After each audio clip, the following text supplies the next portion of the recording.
प्रधानमंत्री नरेंद्र मोदी ने कहा कि जनता की आकांक्षाओं को पूरा करना केवल चर्चा का विषय नहीं होना चाहिए, बल्कि इस सरकार का संकल्प होना चाहिए। प्रधानमंत्री ने आज वीडियो कॉन्फ्रेंसिंग के माध्यम से सबका साथ सबका विकास जनता की आकांक्षा पूर्ति विषय पर आयोजित पोस्ट बजट वेबिनार को संबोधित किया।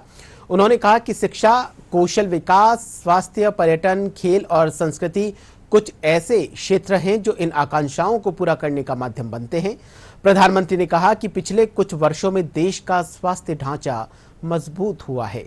आयुष्मान भारत जैसी योजनाओं और स्वास्थ्य केंद्रों के विस्तार के माध्यम से स्वास्थ्य सेवाएं देश भर के गांव तक पहुंच रही है। उन्होंने आधुनिक प्रशिक्षण और डिजिटल इंटीग्रेशन के माध्यम से भारत की शिक्षा और स्वास्थ्य को बदलने का आह्वान किया।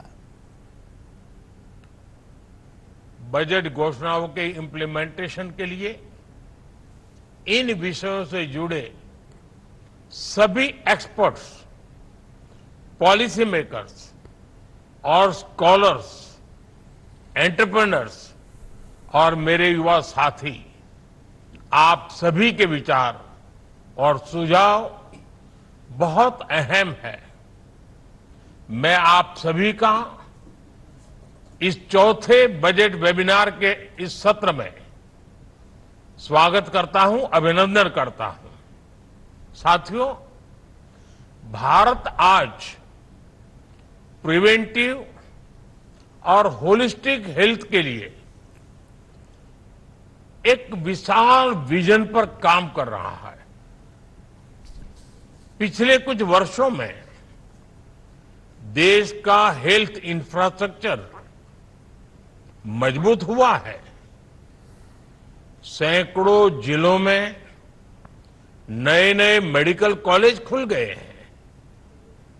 आयुष्मान भारत योजना, आरोग्य मंदिरों के माध्यम से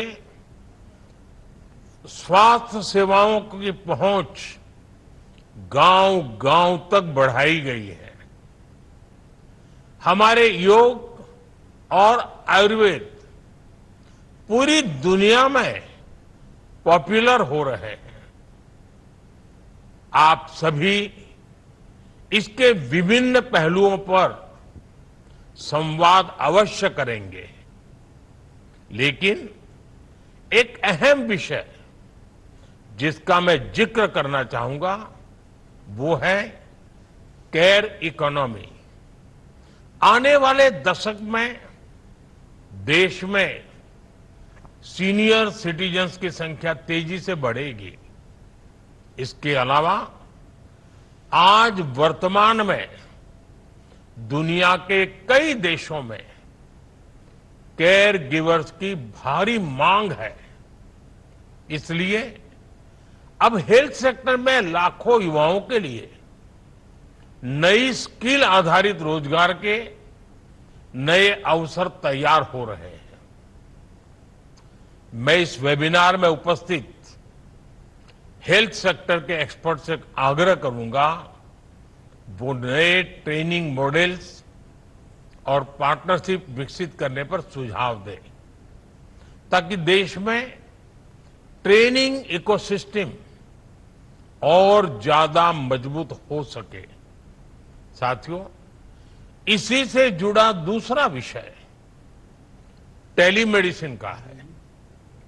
आज बड़ी संख्या में दूर दराज के क्षेत्र के लोग भी इसका लाभ उठा रहे हैं और विश्वास बढ़ता चला जा रहा है।